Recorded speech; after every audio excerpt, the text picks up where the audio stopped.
bahasa melakukan tes bahasa itu melakukan sync ya, penyesuaian nilai-nilai mereka dengan standar yang dipakai oleh negara-negara di Eropa. Jadi kalau misalnya nilai tadi katakan nilai saya ada di 900 misalnya, saya ada di C1 ya. Jadi kalau misalnya saya ambil tes yang terkenal nih, IELTS misalnya, IELTS juga ada C1-nya, C1-nya ada ya. TOEFL juga demikian, Internet Based Test TOEFL juga ada C1-nya. Dan kalau kita sudah mengatakan diri kita ada di C1, nggak ada lagi orang yang akan meragukan, kamu bisa nggak ya ngomong ya C1, buktiin, nggak ada lagi. Karena kalau udah ditentukan C1, maka udah kayak ini, paspor. Kalau kita punya paspor, kita bisa keluar negeri. Tidak ada yang bertanya, paspor kamu ini asli apa tidak. Karena imigrasi kalau kasih cap, selesai, keluar. Masuk juga demikian. Ya, jadi ini adalah standarnya, dan mereka tidak membuat tes kalau di CFR itu. CFR ini adalah organisasi yang hanya membuat standar. Standarnya seperti ini. Bahasa Jerman juga ada CFR-nya. Jadi kalau yang ambil bahasa Jerman, misalnya, itu juga direferensikan kepada standar di Eropa. Nah, jadi kalian bisa berbangga kalau nilai kalian tadi berapa, kalian lihat CFR-nya berapa. Nah, di situ bisa katakan, misalnya CFR saya ada di 400 itu ada di, misalnya nilai saya 450, saya ada di B1. Jadi saya bisa katakan, kalau misalnya Dimas ditanya, nilai bahasa Inggris Anda berapa? TOEIC saya 450 atau saya ada di level B1 CFR. Atau kalau misalnya nilainya Dimas 900 adalah nilai saya TOEIC 900 CFR C1. Nah, kalau orang yang bermain di lingkungan bahasa dan assessment standar internasional, they know exactly what is TOEIC 900 and what is C1, C2, B1, C2, A1, A2. Gitu. Oke, Dimas? Be confident with your result. Gitu.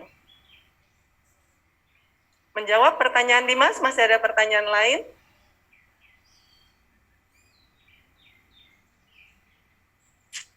Next question. Oke. Kalau gitu. Rizky ya? Di sini ada 2, di sini ada 1. Oh, terserah nih, mau yang mana dulu? Silakan. Kita kembali ke guru lagi ya. Nanti baru kita ke siswa lagi. Cek. Halo, tes.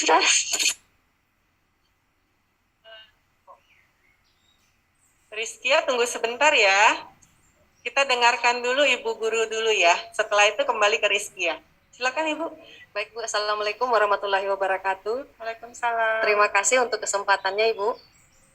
Sebenarnya Ibu, kalau kita mereview kembali kegiatan TOEIC yang sudah kita lakukan, yang sudah kita ikuti, sebenarnya Bu, masalahnya adalah anak-anak, kalau kita lihat tadi kan yang mendaftar banyak sekali, tapi yang mengikuti kemudian hanya separuhnya lagi hilang gitu. Sebenarnya gini Bu, anak sebenarnya kalau yang kami di daerah, ini belum paham betul sebenarnya Viera ini apa, TOEIC ini apa. Karena kalau dari kegiatan pembelajaran kami sebagai guru bahasa Inggris, yang fokus kami adalah keterampilan anak sesuai dengan kurikulum. Nah, sedangkan untuk tes sendiri, tes TOEIC sendiri, itu adalah bagian domain yang terpisah, gitu kan Ibu. Nah, sebenarnya itu adalah kewajiban kita sebagai guru bahasa Inggris untuk menerangkan. Cuma karena kita juga dikejar oleh target kurikulum, ini miss kita sosialisasikan kepada anak. Sebenarnya ada program yang English Training Center yang Ibu bicarakan tadi untuk sekolah-sekolah itu sebenarnya baik sekali Ibu, kalau semua sekolah bisa diikutkan. Kebetulan sekolah kami ini belum ikut Ibu, dan saya mendengar ini sangat tertarik, kami ingin ikut itu. Kalau sekolah punya ETC, paling tidak ini bisa jadi sarana bagi kita untuk mensosialisasikan kepada anak mengenai ini ada loh tes bahasa Inggris yang sebenarnya inilah yang bisa kalian pegang untuk kalian gunakan dalam kehidupan kalian setelah tamat. Untuk TOEIC misalnya, itu bisa jadi salah satu media bagi kami untuk mensosialisasikan tentang ini. Kemudian setiap tahun yang ikut di kami ini kan berubah terus anaknya Ibu. Dari kelas 10 misalnya yang baru, nah itu mereka belum tahu sama sekali blank. Yang anak kelas 11 mungkin sudah ikut tahun lalu sudah mulai sadar. apalagi anak kelas 12 baru sadar sekali karena mereka mau tamat dan butuh sertifikat ini untuk melamar kerja. Sebenarnya ini sangat luar biasa, Ibu. Kami sangat bersemangat ingin mengikutkan semua anak kami di sini. Makanya tahun ini kami ikutkan kelas 12 yang belum lulus, masih menunggu kelulusan tuh kami ikutkan gitu, Bu. Tapi sayang yang mendaftar itu sebenarnya banyak, tapi hanya bisa diakomodir 100 orang saja. Dan kami berharap anak-anak kami ini bisa mulai sadar bahwa ini sangat penting gitu. Jadi mungkin Bu, sosialisasinya ke sekolah-sekolah lebih lebih besar, lebih gemanya lebih besar lagi. Mungkin karena pandemi kemarin hanya bisa lewat online, kami maklum juga. Mudah-mudahan bisa secara langsung gitu, Ibu. Terima kasih, Bu.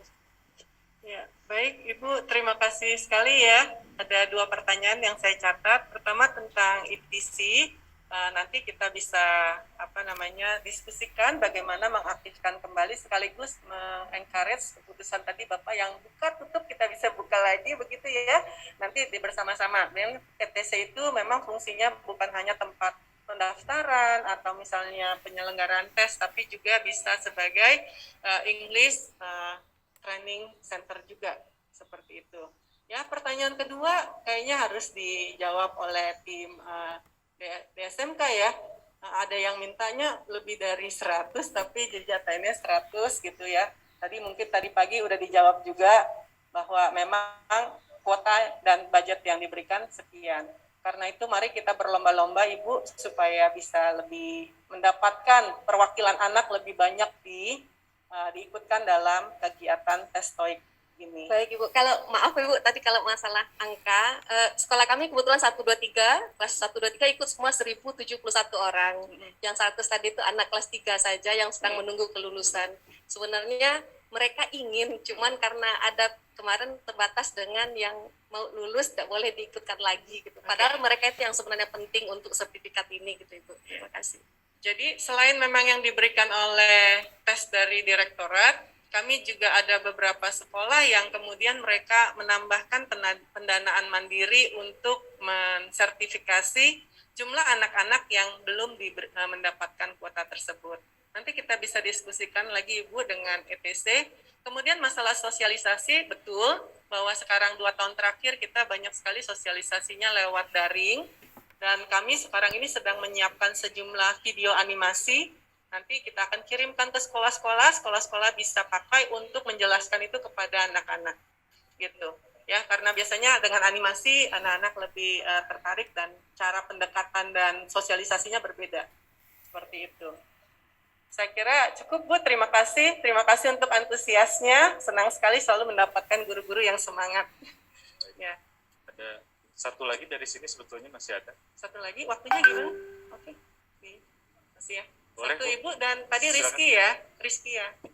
Ya cek, ya selamat pagi semuanya.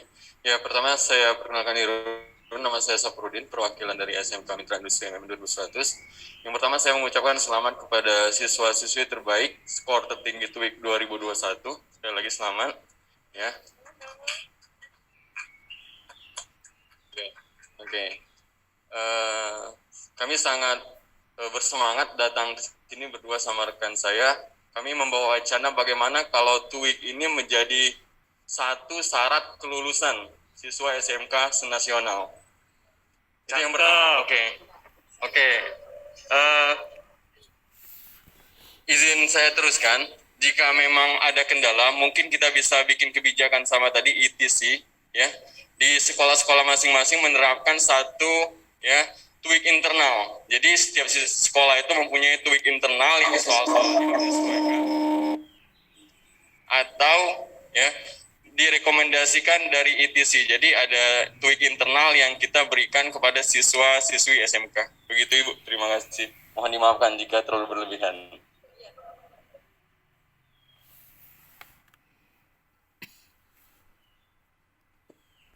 Terima kasih Pak untuk usulannya.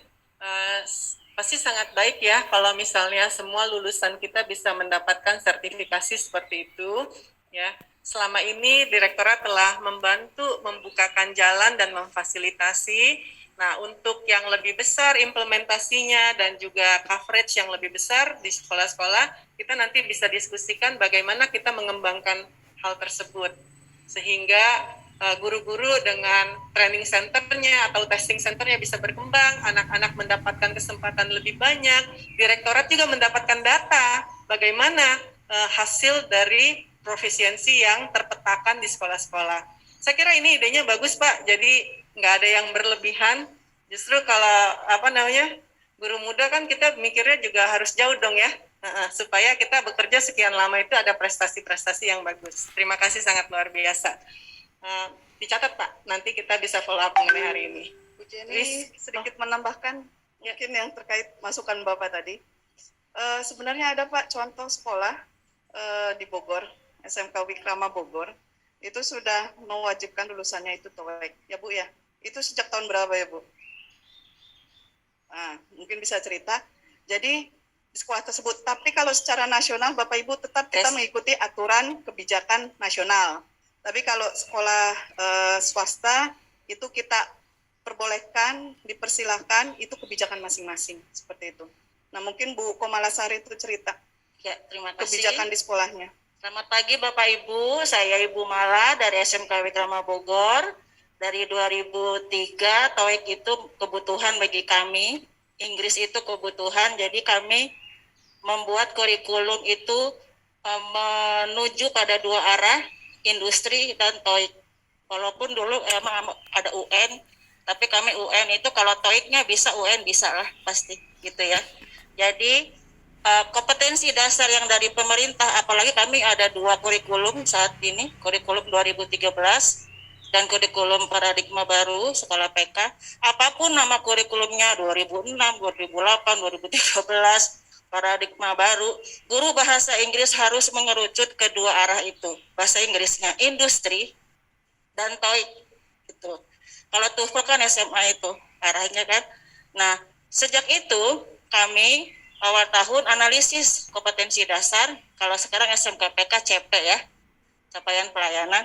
Setiap kompetensi dasar itu harus ada soal TOEIC-nya. Katakanlah kelas 3 ada announcement. Jangan kemana-mana, lihat aja soal TOEIC yang ada announcement, pakai itu. Jadi jangan sampai guru kelas 3 menjadi beban untuk mengajar TOEIC. TOEIC itu dari kelas 10. Bahkan kami 4 minggu awal kelas 10 itu harus 1000 vocab TOEIC hafal menggunakan aplikasi. Zaman sekarang kalau tidak ada aplikasi digital, aduh susah ya. Kami menggunakan Kejar ID, di mana setiap minggunya itu 200 vocab harus hafal. Dan itu terdata oleh kami di aplikasi. Jadi Bapak Ibu, tidak ada kata-kata kita harus mengejar kurikulum.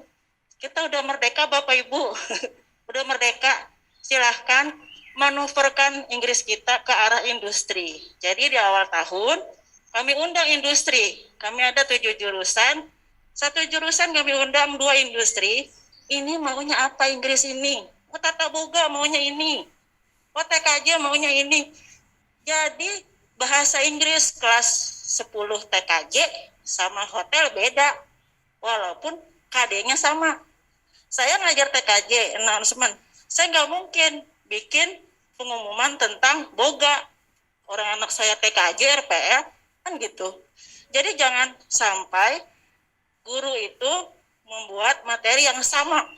Tidak. Karena kita SMK. Bedakan setiap jurusan. Itu. Tentang TOEIC. Oh itu apa namanya? Sebagai syarat, betul. Kami 2000.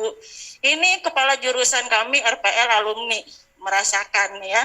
Jadi selain UN itu harus TOEIC. Dulu belum ada bantuan seperti ini. Alhamdulillah ada bantuan sekarang. Dulu kami mandiri berbayar. Jadi anak dari kelas 10 itu nabung. Jadi kelas 2, kelas 3 dia ikut TOEIC. Kelas 2 berapa TOEIC-nya? Oh 500. Ayo kita ajarkan lagi. Sehingga pas lulus anak itu ada edit value-nya. Selain uji kom, selain UN, dulu ada UN ya. Nah, mereka pasti dan wajib membawa sertifikat TOEIC. Jadi Bapak Ibu, guru bahasa Inggris, mari yuk sama-sama sekarang merdeka kita itu. Lihat KD kita, arahkan ke industri. Jangan kemana-mana, jangan bingung. Ini gimana ini? 36 minggu materi banyak, nggak usah bingung. 2 arah, industri dan TOEIC. Terima kasih. Luar biasa ya. Terima kasih Ibu untuk motivasinya dan juga best practice yang di-sharingkan. Saya juga mau terima kasih nih untuk Bapak yang sekarang koordinator, ternyata juga lulusannya ya. Luar biasa dan sekarang melayani dan mengabdi lagi di sekolah. Ya. Next question dari online Ibu. Tadi ada Rizkia. Halo Rizkia.